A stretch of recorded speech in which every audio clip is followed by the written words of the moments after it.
Hello, Derek. No Dog Left Behind here. I am gonna drop another story for you, okay? I was called 3 or 4 months ago um, by the manager at the time of Humane Society, looking for some assistance with one of their resident dogs there that they'd had for a while. That was really difficult to place. Virtually, actually, the dog was unadoptable at the time and had been, I think, assessed as dangerous or something along those lines, or it was suggested that the dog was dangerous and should be euthanized. So, as one last ditch effort, a very special lady who ran the SPCA contacted me and reached out to hope that I could give the dog a fighting chance at being placed. So I drove there, visited. My interactions with the dog were as soon as I got there, basically, the dog would growl, snarl, throw its body. It actually was throwing its body against the kennel at me. Okay? So its body is thrusting at the kennel and it's doing that and it's spitting and it's snarling. I'm like, okay, this should be an interesting session. So I spent about 25 minutes just sitting beside, like near the kennel that the dog was in. And I threw some food in there just on the off chance the dog would consume it. And it ate a little bit of it, but then it would thrust its body at the barrier of the kennel and then it would run outside. So I was virtually getting nowhere. And I'm in the back of my mind, I'm thinking like I got to do something soon in this situation because I mean, it costs a fair amount of money for me to go where I did and help out and I just don't want to like I could have spent like 2 months doing that desensitization type method and it wasn't going to prove much. It would have taken a long time to get where I needed to be with that dog. So I had to shift gears and try to figure something else out. So what we did was I closed the barrier so the dog was outside. Okay.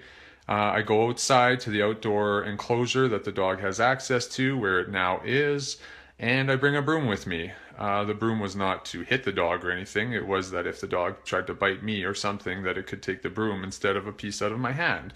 In worst case scenario, I was hoping that was not going to happen, but sometimes you just got to be prepared.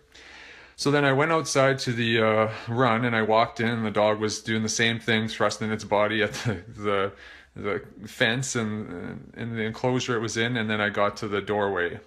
So fortunately at that point, once I got to the entrance of the containment, the dog took some steps away. So then I started to feel a bit more that, okay, well, at least I'll be able to get in here and spend a bit of time with and see what happens. So dog still barking, dog still like doing little lunges at me, but not really moving too much forward. So I went inside and I got to the dog to the one corner of the area. At that point, what had happened was I had to stop. I had to wait. I had to give the dog a bit of time for its mind to de-escalate a few notches. If I just would have went straight moving forward to the dog, step by step by step, I could have been probably easily bit.